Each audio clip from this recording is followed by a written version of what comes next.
రాబోయే 2 నెలలు దేశంలో ద్రవ్యోల్బణం తగ్గుదలకు ఆశాజనకంగా ఉండొచ్చు.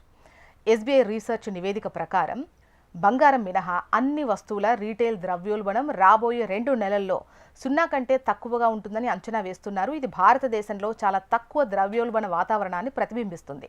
అక్టోబర్లో భారతదేశ సిపిఐ ద్రవ్యోల్బణం సంవత్సరానికి కేవలం 0.25% పడిపోయింది. ఇది ఇప్పటి వరకు అత్యల్ప స్థాయి. ఇది ప్రధానంగా ఆహారం, పానీయాల ధరల తగ్గుదల కారణంగా జరిగింది. కూరగాయలు, పప్పులు, సుగంధ ద్రవ్యాల ధరలు తగ్గుతూనే ఉన్నాయి. పండ్లు, నూనె, నెయ్యి ధరలు కూడా తగ్గాయి. అయితే బంగారం ధరలు పెరగడం వల్ల వ్యక్తిగత సంరక్షణ ఉత్పత్తుల ద్రవ్యోల్బణం 57.8% పెరిగింది. బంగారం మినహా కోర్ సిపిఐ 0.57%కి చేరుకుంది. అంటే ప్రతికూలంగా మారిందన్నమాట.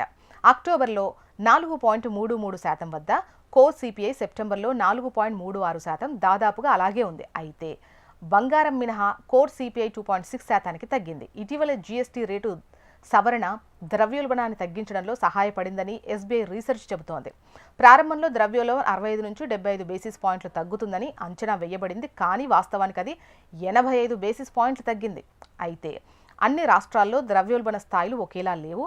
కేరళలో అత్యధిక ద్రవ్యోల్బణం 8.56% వద్ద నమోదైంది. తర్వాత జమ్మూ కాశ్మీర్లో 2.95%, కర్ణాటక 2.34% వద్ద ఉన్నాయి. ఇక 22 రాష్ట్రాల్లో 12 రాష్ట్రాల్లో ద్రవ్యోల్బణం ప్రతికూలంగా ఉంది. కేరళ మినహా మిగతా అన్ని రాష్ట్రాలు ద్రవ్యోల్బణం 3% కంటే తక్కువ ఉన్నాయి. 2026లో రెండవ ఆర్థిక త్రైమాసికంలో తక్కువ ద్రవ్యోల్బణం 7% కంటే ఎక్కువ జీడీపీ వృద్ధి డిసెంబర్లో జరిగే ఆర్బీఐ సమావేశానికి సవాళ్లను కలిగిస్తోంది.